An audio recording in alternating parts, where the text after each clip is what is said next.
Students, आज का topic है हमारा trends and physical properties of group 16 elements. तो चलिए फिर स्टार्ट करते हैं हम लोग हमारे लेसन को और बात करते हैं सबसे पहले फर्स्ट फिजिकल प्रॉपर्टी की। फर्स्ट फिजिकल प्रॉपर्टी है हमारे पास physical state and molecular structure of group 16 element. इसमें सबसे पहले हम लोग ये देख लेते हैं कि ऑर्डिनरी टेम्परेचर में किस एलिमेंट का कौन सा फिजिकल स्टेट होता है, देन उसके रीजन को देखते हैं। ओके, तो ऑर्डिनरी टेम्परेचर में मैं आपको बताना चाहती हूँ कि जो आपका ऑक्सीजन होता है इसका फिजिकल स्टेट गैस होता है, जबकि इस फैमिली के जो बाकी के एलिमेंट्स हैं, ऑक्सीजन को छोड़ करके जो बाकी के एलिमेंट्स हैं, ये ऑर्डिनरी टेम्परेचर पर सॉलिड फॉर्म में एग्जिस्ट करते हैं। अब सवाल ये है कि ऐसा क्यों होता है, क्यों ऑक्सीजन गैस के फॉर्म में एग्जिस्ट करता है, क्यों ऑक्सीजन का फिजिकल स्टेट गैस होता है और बाकी के एलिमेंट्स का क्यों सॉलिड होता है ना। तो चलिए रीजन को देखते हैं। रीजन क्या समझने के लिए पहले हमें इसके मॉलिक्यूलर स्ट्रक्चर को देखना होगा, बिकॉज इसका पूरा रीजन मॉलिक्यूलर स्ट्रक्चर में ही डिपेंड है। तो पहले मॉलिक्यूलर स्ट्रक्चर को डिस्कस कर लेते हैं। देखिए, ऑक्सीजन जो होता है आपका, इस फैमिली में ऑक्सीजन एक ऐसा अकेला एलिमेंट है जिसका कि स्मॉलर साइज होने की वजह से इसमें पी पाई ओवरलैपिंग करने की टेंडेंसी होती है। पी पाई ओवरलैपिंग करने की टेंडेंसी की वजह से ऑक्सीजन जो है ये क्या करता है, एलिमेंटल स्टेट में O2 के फॉर्म में, यानी कि डाई एटॉमिक मॉलिक्यूल के फॉर्म में एग्जिस्ट करता है। जैसे कि आप यहाँ पर ऑक्सीजन का स्ट्रक्चर देख रहे हैं। ऑक्सीजन क्या है, ऑक्सीजन एलिमेंटल स्टेट में किस फॉर्म में एग्जिस्ट करता है, O2 मॉलिक्यूल के फॉर्म में एग्जिस्ट करता है। क्यों? क्योंकि ऑक्सीजन के पास एबिलिटी है पी पाई ओवरलैपिंग करके पाई बॉन्ड बनाने की। आप यहाँ पर देख सकते हैं कि इन दोनों ऑक्सीजन के बीच क्या है, एक सिग्मा बॉन्ड है और उसके साथ ही साथ क्या है, एक पाई बॉन्ड है ना। इसके पास पाई बॉन्ड भी है। क्यों? क्योंकि इसके पास पी पाई ओवरलैपिंग करने की टेंडेंसी है। चलिए, ये तो ऑक्सीजन के मॉलिक्यूल के स्ट्रक्चर की बात हो गई। अब बाकी के एलिमेंट के स्ट्रक्चर को डिस्कस कर लेते हैं। तो बाकी के एलिमेंट के स्ट्रक्चर के बारे में मैं आपको बताना चाहती हूँ कि इस फैमिली में ऑक्सीजन को छोड़ करके जो ये बाकी के एलिमेंट्स हैं, इनमें क्या होता है, इनमें आपस में पी पाई ओवरलैपिंग करके पाई बॉन्ड बनाने की टेंडेंसी नहीं होती है। ओके, पाई बॉन्ड बनाने की टेंडेंसी नहीं होती है, जिसकी वजह से ये करते क्या है, ये अपना सिंगल इलेक्ट्रॉन की शेयरिंग कर करके पॉलीएटॉमिक मॉलिक्यूल्स बनाते हैं, यानी कि कॉम्प्लेक्स मॉलिक्यूल्स बनाते हैं। तो यहाँ पे ये सारे एलिमेंट्स हैं। तो इनमें से मैं आपको एक का, यानी कि सल्फर का स्ट्रक्चर यहाँ पर शो कर देती हूँ। देखिए, यहाँ पे आप सल्फर का देख सकते हैं। सल्फर ने क्या किया है, इधर से सिंगल इलेक्ट्रॉन की शेयरिंग करके इधर सिंगल बॉन्ड बनाया, इसी तरह से इधर सिंगल इलेक्ट्रॉन की शेयरिंग करके नेक्स्ट वाले सल्फर से सिंगल बॉन्ड बनाया। इसी तरह से सारे ही सल्फर ने क्या किया है, सारे ही सल्फर ने कौन से बॉन्ड बनाए, सिर्फ सिग्मा बॉन्ड बनाए, है ना। क्यों? क्योंकि इसमें क्या होता है, इसमें पी पाई ओवरलैपिंग करने की टेंडेंसी नहीं है, ये पाई बॉन्ड नहीं बना पाता। ठीक है, तो ये पाई बॉन्ड नहीं बना पाता, इस वजह से क्या करता है, ये इस तरह से सिंगल इलेक्ट्रॉन की शेयरिंग कर करके क्या करता है, बड़े बड़े पॉलीएटॉमिक मॉलिक्यूल्स बनाता है। अब यहाँ पर आप सल्फर का स्ट्रक्चर देख रहे हैं, है ना, सल्फर मॉलिक्यूल का स्ट्रक्चर देख रहे हैं। आप यहाँ पर देख सकते हैं कि सल्फर मॉलिक्यूल का स्ट्रक्चर कैसा है, पॉलीएटॉमिक है ना। दो से ज्यादा एटम्स हो तो फिर उसे हम लोग पॉलीएटॉमिक की कैटेगरी में रखते हैं। तो ये हमारा क्या, यहाँ पे आप देख सकते हैं S8 मॉलिक्यूल है ये, है ना। तो सल्फर आपका क्या होता है, पॉलीएटॉमिक मॉलिक्यूल होता है, यानी कि ये कॉम्प्लेक्स स्ट्रक्चर शो करता है, कॉम्प्लेक्स मॉलिक्यूल है। ठीक, तो ये तो आपने सल्फर का स्ट्रक्चर देख लिया। इसी तरह से मैं आपको बाकी का बताना चाहती हूँ। जो आपका सेलेनियम है, टेल्यूरियम है, पोलोनियम है, ये सब भी पॉलीएटॉमिक स्ट्रक्चर बनाते हैं। क्यों? क्योंकि सेम चीज है, सेम रीजन कि इनमें क्या है, पी पाई ओवरलैपिंग करने की टेंडेंसी नहीं है। ओके, तो ये सब क्या करते हैं, ये सब पॉलीएटॉमिक स्ट्रक्चर बनाते हैं, कॉम्प्लेक्स मॉलिक्यूल्स बनाते हैं। यहाँ पे आप सल्फर का देख रहे हैं पॉलीएटॉमिक स्ट्रक्चर, सल्फर का फिर भी सिंपल दिख रहा है। ये जो बाकी के सारे हैं ना, ये तीनों, इनके स्ट्रक्चर और भी ज्यादा कॉम्प्लेक्स होते हैं। ओके, तो चलिए, इतनी बात आपको समझ में आ गई होगी। अभी आपको अपने माइंड में क्या रखना है, बेसिकली आपको इसके स्ट्रक्चर से रिलेटेड आपको क्या पॉइंट अपने माइंड में रखना है, आपको ये रखना है कि चूंकि ऑक्सीजन अकेला ऐसा है जिसके पास पी पाई ओवरलैपिंग करने की टेंडेंसी है, जिसकी वजह से ये क्या करता है, दो ऑक्सीजन मॉलिक्यूल्स आपस में पाई बॉन्ड भी बनाते हैं, जिसकी वजह से ये O2 मॉलिक्यूल के फॉर्म में एग्जिस्ट करते हैं। लेकिन बाकी में ये टेंडेंसी ना होने की वजह से ये पाई बॉन्ड नहीं बना पाते हैं और ये सब पॉलीएटॉमिक मॉलिक्यूल्स बनाते हैं। ठीक है, इतनी बात क्लियर। चलिए अब आगे की बात करते हैं, जैसा कि हमें यहाँ पे रीजन भी डिस्कस करना है कि क्यों ये गैस के फॉर्म में एग्जिस्ट करता है और क्यों बाकी के सॉलिड के फॉर्म में एग्जिस्ट करते हैं, है ना। तो चलिए आगे की बात करते हैं ताकि रीजन समझे। तो मैं आपको बताना चाहती हूँ कि जैसा कि ऑक्सीजन मॉलिक्यूल का साइज क्या है, छोटा है, ये O2O2 के फॉर्म में एग्जिस्ट करता है। तो इस वजह से होता क्या है, इनके साइज के छोटे होने की वजह से, एक स्मॉलर साइज का मॉलिक्यूल होने की वजह से ऑक्सीजन के मॉलिक्यूल्स के बीच में जो इंटरमॉलिक्यूलर फोर्स काम करता है, यानी कि जो वंडरवॉल फोर्स काम करता है, वो काफी वीक होता है। ओके, इनके बीच, ऑक्सीजन मॉलिक्यूल्स के बीच में जो इंटरमॉलिक्यूलर फोर्सेस काम करते हैं, वो सारे फोर्सेस क्या होते हैं, वीक होते हैं। वंडरवॉल फोर्स जो यहाँ पे काम कर रहा है वो वीक होता है। अब वंडरवॉल फोर्स के यहाँ पर वीक होने की वजह से और मॉलिक्यूल के साइज का स्मॉलर होने की वजह से, और साथ ही साथ इसका वेट जो है, मॉलिक्यूलर वेट की बात करें तो इसका मॉलिक्यूलर वेट भी कम होगा, है ना। तो मॉलिक्यूलर वेट इसका कम है, मॉलिक्यूलर वेट इसका कम है, यानी कि ये लाइट मॉलिक्यूल है। According to their molecular weight देखा जाए तो ये एक लाइटर मॉलिक्यूल हो गया, है ना। लाइटर मॉलिक्यूल है और साइज छोटा है, इनके बीच वीक वंडरवॉल फोर्स काम कर रहा है। तो इन सारे रीजन की वजह से होता क्या है, ऑक्सीजन के मॉलिक्यूल्स ऑर्डिनरी टेम्परेचर पर क्या होते हैं, दूर दूर होते हैं। अब दूर दूर होंगे मॉलिक्यूल्स, दूर दूर होंगे ऑर्डिनरी टेम्परेचर पे, तो सिंपल सी बात है कि आपका एलिमेंट किस फॉर्म में एग्जिस्ट करेगा, गैस के फॉर्म में एग्जिस्ट करेगा, है ना, सिंपल सी बात है ना। चलिए आगे की बात कर लेते हैं, बाकी सारे एलिमेंट्स की बात कर लेते हैं। तो बाकी के आपने स्ट्रक्चर को देखा कि बाकी सब किस फॉर्म में एग्जिस्ट करते हैं, पॉलीएटॉमिक मॉलिक्यूल्स के फॉर्म में एग्जिस्ट करते हैं और कॉम्प्लेक्स स्ट्रक्चर बनाते हैं, है ना। तो बड़े बड़े साइज के मॉलिक्यूल्स बनाते हैं। तो ये जो बड़े साइज के मॉलिक्यूल्स होते हैं ना, उनके बीच जो इंटरमॉलिक्यूलर फोर्स काम करता है, यानी कि जो वंडरवॉल फोर्स काम करता है, वो काफी स्ट्रांग होता है। अब जब स्ट्रांग वंडरवॉल फोर्स काम करेगा तो मॉलिक्यूल्स क्या रहेंगे, पास पास रहेंगे। अब जब मॉलिक्यूल्स पास पास रहेंगे, ऑर्डिनरी टेम्परेचर पे मॉलिक्यूल्स पास पास रहेंगे, तो क्या होगा, सिंपल सी बात है, सॉलिड फॉर्म में एग्जिस्ट करेंगे, है ना। आप छोटे क्लासेस से पढ़ते आ रहे हो कि सॉलिड के जो मॉलिक्यूल्स होते हैं, कोई भी कंपाउंड अगर सॉलिड फॉर्म में आपको दिख रहा है तो इसका मतलब क्या होता है, उसके मॉलिक्यूल्स पास पास होते हैं, और गैस में क्या होते हैं, मॉलिक्यूल्स दूर दूर होते हैं, है ना। तो है ना ये सिंपल सा रीजन। चलिए यहाँ पर आपकी इतनी बातें क्लियर हो गई है कि इनका फिजिकल स्टेट कैसा होता है और इनका मॉलिक्यूलर स्ट्रक्चर कैसा होता है, ठीक है। इतनी बातें आपकी क्लियर हो गई है। चलिए अब हम लोग नेक्स्ट फिजिकल प्रॉपर्टी की बात करते हैं।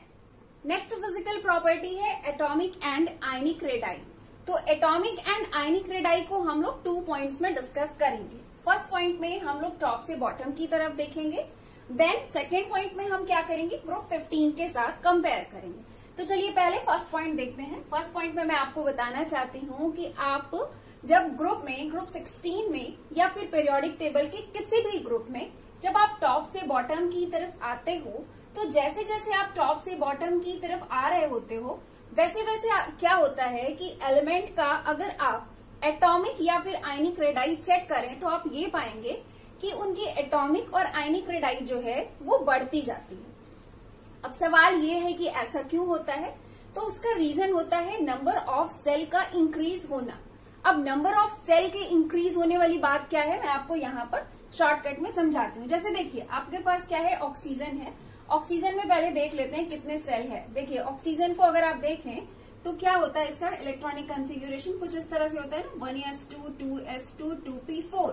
और अगर हम वही सल्फर के इलेक्ट्रॉनिक कॉन्फ़िगरेशन को देखें तो क्या होता है, ये 1s2 2s2 2p6 3s2 3p4, है ना। चलिए तो यहाँ पे देखिए, यहाँ पे ऑक्सीजन में देखिए कितने सेल्स हैं। ऑक्सीजन में कितने सेल हैं, 2 सेल हैं, है ना। यहाँ पे ऑक्सीजन में टोटल कितने सेल्स हैं, 2 सेल्स हैं, है ना। अब सल्फर को देखिए, सल्फर में कितने सेल है, सल्फर में 3 सेल्स है, ठीक है। इसी तरह से आप और नीचे आएंगे, सेलेनियम में आएंगे तो सेलेनियम में नंबर ऑफ सेल्स होते हैं 4। और नीचे आएंगे टेल्यूरियम में तो उसमें होते हैं आपके टोटल 5 सेल्स। पोलोनियम में आप आएंगे तो यहाँ पे होते हैं 6 सेल। तो होता क्या है, जैसे जैसे आप टॉप से बॉटम की तरफ आते हैं वैसे वैसे क्या होता है, नंबर ऑफ सेल इंक्रीज होता जाता है। अब जब नंबर ऑफ सेल इंक्रीज होगा तो सिंपल सी बात है कि एटॉमिक एंड आयनिक रेडाई भी इंक्रीज होगा, है ना। तो फर्स्ट पॉइंट आपका क्लियर हो गया होगा। ओके, चलिए अब हम सेकेंड पॉइंट में आ जाते हैं। तो सेकेंड पॉइंट में मैं आपको बताना चाहती हूँ कि जब आप लेफ्ट से राइट की तरफ जाते हैं, लेफ्ट से राइट की तरफ, ये लेफ्ट ये आपका राइट, मतलब आप लेफ्ट से राइट की तरफ जा रहे हैं। मान लीजिए आप नाइट्रोजन से ऑक्सीजन की तरफ जा रहे हैं, फास्फोरस से आप सल्फर की तरफ जा रहे हैं, आर्सेनिक से सेलेनियम की तरफ जा रहे हैं, इसी तरह से बाकी का, है ना। तो जब आप लेफ्ट से राइट की तरफ जाते हैं और साइज को कंपेयर करते हैं तो आप ये पाते हैं कि लेफ्ट से राइट की तरफ जाने पर एलिमेंट का जो एटॉमिक एंड आयनिक रेडाई है, यानी कि जो एलिमेंट का साइज है वो डिक्रीज हो जाता है। एलिमेंट के एटॉमिक एंड आयनिक रेडाई जो होते हैं वो डिक्रीज हो जाता है। अब सवाल ये है कि ऐसा क्यों होता है, क्यों रेडाई डिक्रीज होती है ना। तो मैं इसका रीजन आपको बताना चाहती हूँ कि लेफ्ट से राइट जाने पर क्या होता है, इफेक्टिव न्यूक्लियर चार्ज बढ़ जाता है। इफेक्टिव न्यूक्लियर चार्ज के बढ़ जाने की वजह से एटॉमिक एंड आयनिक रेडाई जो होती है वो डिक्रीज हो जाती है। अब आप कुछ बच्चे सोच रहे होंगे कि इफेक्टिव न्यूक्लियर चार्ज क्या होता है ना। तो मैं आपको इफेक्टिव न्यूक्लियर चार्ज के बारे में बता देती हूँ। इफेक्टिव न्यूक्लियर चार्ज का मतलब होता है न्यूक्लियस का पावर, है ना, न्यूक्लियस का पावर। न्यूक्लियस जितना ज्यादा पावरफुल होगा, न्यूक्लियस का इफेक्टिव न्यूक्लियर चार्ज जितना ज्यादा होगा, जितना पावरफुल होगा, वो करता क्या है, जो आउटर मोस्ट सेल में इलेक्ट्रॉन है, जो वैलेंस सेल इलेक्ट्रॉन है, उनको क्या करेगा, उनको खींचने की टेंडेंसी उसकी बढ़ जाएगी, है ना। जब किसी भी एटम में मौजूद न्यूक्लियस का इफेक्टिव न्यूक्लियर चार्ज ज्यादा होता है तो क्या करता है, उसके जो आउटर इलेक्ट्रॉन्स होते हैं उनको अंदर की तरफ खींचने की टेंडेंसी क्या होती है, ज्यादा होती है ना। अब जब किसी न्यूक्लियर का इफेक्टिव न्यूक्लियर चार्ज ज्यादा होगा तो वो आउटर मोस्ट इलेक्ट्रॉन को अपनी तरफ ज्यादा अंदर की तरफ खींचेगा, तो उससे क्या होगा, उससे एटम का साइज क्या होगा, डिक्रीज कर जाएगा, है ना। उससे एटॉमिक और आयनिक रेडाई क्या होगी, डिक्रीज कर जाएगी। आपका एटम जो है वो कॉन्ट्रैक्ट कर जाएगा, है ना। तो लेफ्ट से राइट की तरफ क्या होता है, लेफ्ट से राइट की तरफ चूंकि इफेक्टिव न्यूक्लियर चार्ज बढ़ता है, इस वजह से क्या होता है, इस वजह से एटॉमिक एंड आयनिक रेडाई जो होती है वो डिक्रीज होती है ना। तो इस तरह से अगर आप कंपेयर करें तो आप बोल सकते हैं यहाँ पे कि नाइट्रोजन एंड ऑक्सीजन में किसकी साइज बड़ी है, नाइट्रोजन की साइज बड़ी है। इन दोनों में किसकी साइज बड़ी है, इसकी बड़ी है, इसकी बड़ी है, इसकी बड़ी, इसकी बड़ी है ना। तो इस तरह से लेफ्ट से राइट जाने पर साइज जो होता है वो डिक्रीज होता है, यानी कि आप बोल सकते हो एटॉमिक एंड आयनिक रेडाई जो है वो डिक्रीज होता है। ओके, तो आपका ये वाला फिजिकल प्रॉपर्टी भी कंप्लीट हो गया है। चलिए अब हम लोग नेक्स्ट फिजिकल प्रॉपर्टी की बात करते हैं। नेक्स्ट फिजिकल प्रॉपर्टी है आयोनाइजेशन एंथैल्पी और आयोनाइजेशन एनर्जी। तो इसे भी हम लोग 2 पॉइंट्स में डिस्कस करेंगे। फर्स्ट पॉइंट में हम लोग ग्रुप 16 के एलिमेंट्स के लिए आयोनाइजेशन एंथैल्पी और आयोनाइजेशन एनर्जी को from top to bottom check करेंगे। देन सेकेंड पॉइंट में हम लोग इसे ग्रुप 15 के साथ कंपेयर करेंगे। तो चलिए पहले फर्स्ट पॉइंट को देख लेते हैं। तो फर्स्ट पॉइंट में मैं आपको बताना चाहती हूँ कि आप ग्रुप 16 में जब टॉप से बॉटम की तरफ आते हैं फ्रॉम ऑक्सीजन टू पोलोनियम, तो जैसे जैसे आप टॉप से बॉटम की तरफ आते जाएंगे वैसे वैसे आप देखते जाएंगे कि आयोनाइजेशन एनर्जी जो होती है वो डिक्रीज होती जाती है। ओके, अब सवाल ये है कि आयोनाइजेशन एनर्जी टॉप से बॉटम आने पर डिक्रीज क्यों होती है ना। तो इसके रीजन को देखते हैं। तो इसके रीजन में मैं आपको बताना चाहती हूँ कि जस्ट आपको पता है कि ऑक्सीजन में कितने सेल्स होते हैं, 2 सेल्स होते हैं। यहाँ पे कितने होते हैं, 3। यहाँ पे नंबर ऑफ सेल्स कितने हैं, 4। यहाँ पे कितने हैं, 5। यहाँ पे कितने हैं, 6, है ना। तो जैसे जैसे आप टॉप से बॉटम की तरफ आते हैं वैसे वैसे क्या होता है, वैसे वैसे साइज जो होता है वो इंक्रीज होता जाता है ना। रेडाई इंक्रीज होती जाती है। नंबर ऑफ सेल्स जो होते हैं वो टॉप से बॉटम की तरफ आने पर हर बार क्या होते हैं, बढ़ते जाते हैं, है ना। अब समझिएगा इस चीज को। देखिए पहले मैं यहाँ पे एक ऑक्सीजन के लिए रफ स्ट्रक्चर बना लेती हूँ। देखिए यहाँ पे क्या है, टोटल 2 सेल्स है। ये आपकी फर्स्ट सेल, सेकेंड सेल, ठीक है। अब चलिए मैं आपको पोलोनियम के लिए एक रफ स्ट्रक्चर बना लेती हूँ। पोलोनियम के एटम का एक रफ स्ट्रक्चर बना लेती हूँ। 1 2 3 4 5 6, टोटल 6 सेल हो गए। ओके, तो अब देखिए यहाँ पे ऑक्सीजन में, देखिए ऑक्सीजन में सबसे आउटर सेल कौन सा है, सेकेंड सेल है। हम यहाँ पर एक इलेक्ट्रॉन बना लेते हैं, वैसे तो और भी होते हैं बट हम यहाँ पे सिर्फ 1 बना रहे हैं अपने समझने के लिए। इसी तरह से पोलोनियम में बना लेते हैं। पोलोनियम में सबसे आउटर सेल कौन सा है, 6 सेल है।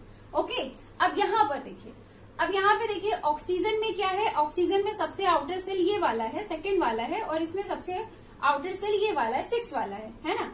अब सोचिए अगर हमें एटम मतलब ऑक्सीजन को हम क्या करें, ऑक्सीजन एटम को हम लोग गैसियस स्टेट में ले जाएं। गैसियस स्टेट में ले जाने पर क्या करें, यहाँ से इलेक्ट्रॉन को हमें निकालना है, ठीक। पोलोनियम को भी हमने यही किया कि पोलोनियम को हम गैसियस स्टेट में ले गए और अब हमें पोलोनियम से भी इलेक्ट्रॉन निकालना है। तो अब आप चेक करिए कि कहाँ पे ज्यादा आयोनाइजेशन एनर्जी देनी पड़ेगी, कहाँ पे कम आयोनाइजेशन एनर्जी देनी पड़ेगी। इस चीज को चेक करिए। देखिए ऑक्सीजन में क्या है, ऑक्सीजन में ये इलेक्ट्रॉन जिसे हम निकालना चाह रहे हैं वो न्यूक्लियस के काफी पास में है ना। और पोलोनियम के केस में क्या है, पोलोनियम में जिस इलेक्ट्रॉन को आप निकालना चाह रहे हो वो आपका न्यूक्लियस से काफी दूरी पर है ना। यहाँ पे क्या है, यहाँ पे इलेक्ट्रॉन काफी दूरी पे है। तो यहाँ से ऑक्सीजन से इलेक्ट्रॉन को निकालने के लिए, ऑक्सीजन को आयोनाइज करने के लिए आपको क्या करना पड़ेगा, ज्यादा एनर्जी देनी पड़ेगी, या फिर आप ये कह सकते हैं कि ज्यादा एंथैल्पी देनी पड़ेगी। वहीं अगर हम पोलोनियम की बात करें तो पोलोनियम में क्या है, पोलोनियम में आप देख रहे हैं कि ये आउटर मोस्ट इलेक्ट्रॉन यहाँ से काफी दूरी पर है न्यूक्लियस से, है ना। तो इस इलेक्ट्रॉन को हमें निकालने के लिए क्या करना पड़ेगा, इस इलेक्ट्रॉन को निकालने के लिए हमें कम आयोनाइजेशन एनर्जी देनी पड़ेगी, या फिर आप कह सकते हैं कि आपको कम आयोनाइजेशन एंथैल्पी देना पड़ेगा, है ना सिंपल सी चीज कि जैसे जैसे हम लोग टॉप से बॉटम की तरफ आते हैं, चूंकि एटॉमिक रेडाई जो है वो इंक्रीज होता जा रहा है, इस वजह से क्या हो रहा है, इस वजह से हमारे लिए इलेक्ट्रॉन को निकालने के लिए हमें कम एनर्जी प्रोवाइड करनी पड़ेगी। ठीक है, तो ओवरऑल अगर आपको कम शब्दों में बोलना है तो आप ये कह सकते हैं कि जैसे जैसे आप टॉप से बॉटम की तरफ आते हैं, चूंकि साइज इंक्रीज होता है, इस वजह से आयोनाइजेशन एनर्जी जो होती है वो डिक्रीज होती है। ओके, चलिए फर्स्ट पॉइंट आपका क्लियर। अब आ जाते हैं हम लोग सेकेंड पॉइंट में।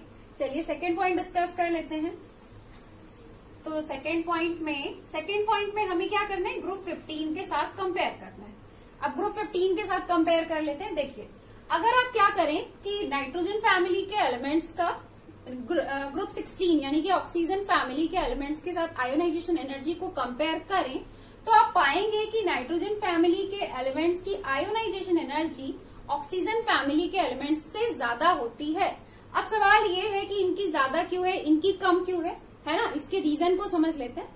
तो इसके रीजन को मैं आपको बताना चाहती हूँ कि जैसा कि आपको पता है कि जो आपके ग्रुप 15 के एलिमेंट्स है यानी कि जो नाइट्रोजन फैमिली के एलिमेंट्स है, उनका जो वैलेंशियल इलेक्ट्रॉनिक कॉन्फ़िगरेशन होता है वो क्या होता है, NS2Np3, जैसा कि मैंने यहाँ पर मेंशन कर दिया है।